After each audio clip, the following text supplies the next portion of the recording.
नमस्कार, good afternoon. दोपहर के बज चुके हैं 2। आप देख रहे हैं प्राइम न्यूज। मैं हूं आपके साथ श्रुति अंगद। वक्त हो चला है ग्राउंड जीरो का। ग्राउंड जीरो में हमारे सहयोगी ग्राउंड से आपको सटीक और विस्तार से जानकारी देते हैं। ग्राउंड जीरो में आज क्या कुछ है खास, सबसे पहले उस पर नजर डालते हैं। पहली खबर और 4 विंडो आपकी टीवी स्क्रीन पर। सबसे पहली खबर कोलकाता हाई कोर्ट से है। ममता बनर्जी को झटका लगा है और ऋतव्रत बनर्जी को लेकर कोलकाता हाई कोर्ट ने एक बेहद खास वर्डिक्ट दिया है। वो वर्डिक्ट क्या है, आपको विस्तार से देंगे जानकारी। दूसरी खबर है यूपी में बगावत वाली सियासत है। यूपी में विधानसभा चुनाव भले ही दिल्ली दूर हो, लेकिन तमाम तैयारियां अभी से ही धरातल पर की जा रही है। लेकिन अब ये कहा जा रहा है और एक दावा किया जा रहा है कि सपा में सब कुछ ठीक नहीं है। क्या कुछ है वो दावा, बगावत वाली वो सियासत क्या है, विस्तार से देंगे जानकारी। और तीसरी बेहद अहम खबर, उन्नाव कानपुर को मुख्यमंत्री योगी आदित्यनाथ ने एक बेहद खास सौगात दी है। वो सौगात क्या है।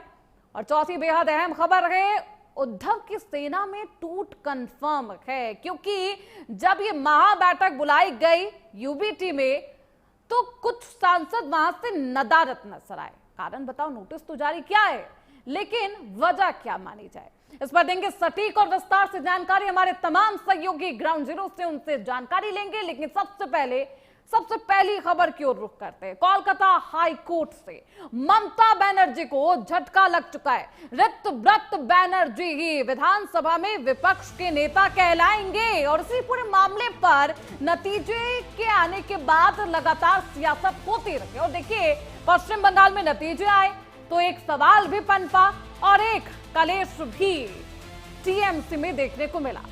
टीएमसी के भले ही कुछ विधायक, कुछ नहीं आप यूं मानिए 58 विधायक पाला बदल लेते हैं और बागी हो जाते हैं। इस पूरे मामले पर ऋतव्रत बनर्जी को नेता प्रतिपक्ष मानने को लेकर हाई कोर्ट का अब स्पीकर के ये फैसले पर रोक लगाने से इनकार कर दिया गया है। सोवन देव ने फैसले पर रोक लगाने की मांग की।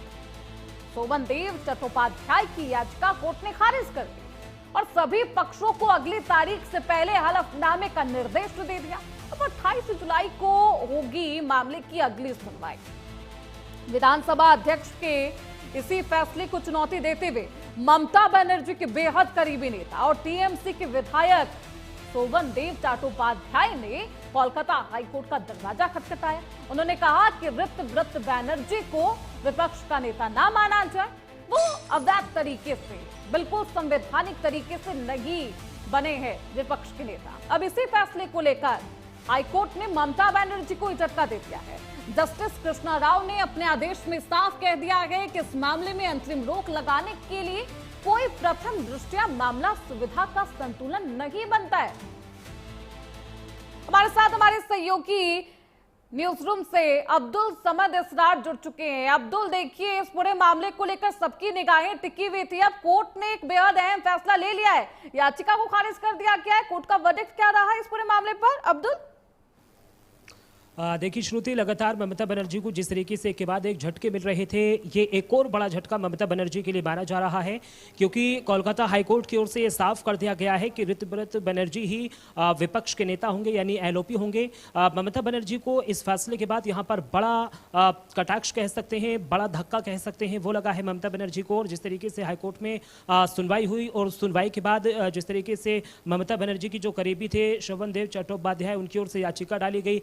आज जब हाईकोर्ट की ओर से पूरे मामले को सुना गया बड़े ही ध्यान से, उसके बाद चट्टोपाध्याय की जो याचिका थी उसको पूरी तरीके से खारिज करते हुए हाईकोर्ट ने यह साफ कर दिया है कि जिस पे ज्यादा विधायकों की संख्या होगी उसी को हम एलओपी बनाए रखने के यहाँ पर निर्देश देते हैं। लेकिन देखने वाली श्रोती अभी बात यह होगी कि ममता बनर्जी इस पूरे मामले को कहां तक लेकर जाती हैं, क्योंकि चट्टोपाध्याय की ओर से जिस तरीके हाईकोर्ट में याचिका दाखिल की जाती है और हाईकोर्ट में जब याचिका दाखिल की जाती है उसके बाद पूरे मामले की सुनवाई होती है। ऋतव्रत बनर्जी के पक्ष में यह फैसला आता है। लेकिन इस फैसले के आने के बाद जिस तरीके से अभी पश्चिम बंगाल में राजनीतिक समीकरण है वो भी पूरी तरीके से बदलते हुए नजर आ रहे हैं। ऋतव्रत बनर्जी की तरफ से कोई प्रतिक्रिया, कोई रिएक्शन, समझ आया हो। और क्योंकि सवाल ये है क्योंकि सबसे पहले टीएमसी ही ऋतव्रत बैनर्जी पर कार्रवाई करती है और उन्हें पार्टी से हटा दिया जाता है, उसके बाद वो ये फैसले लेते हैं।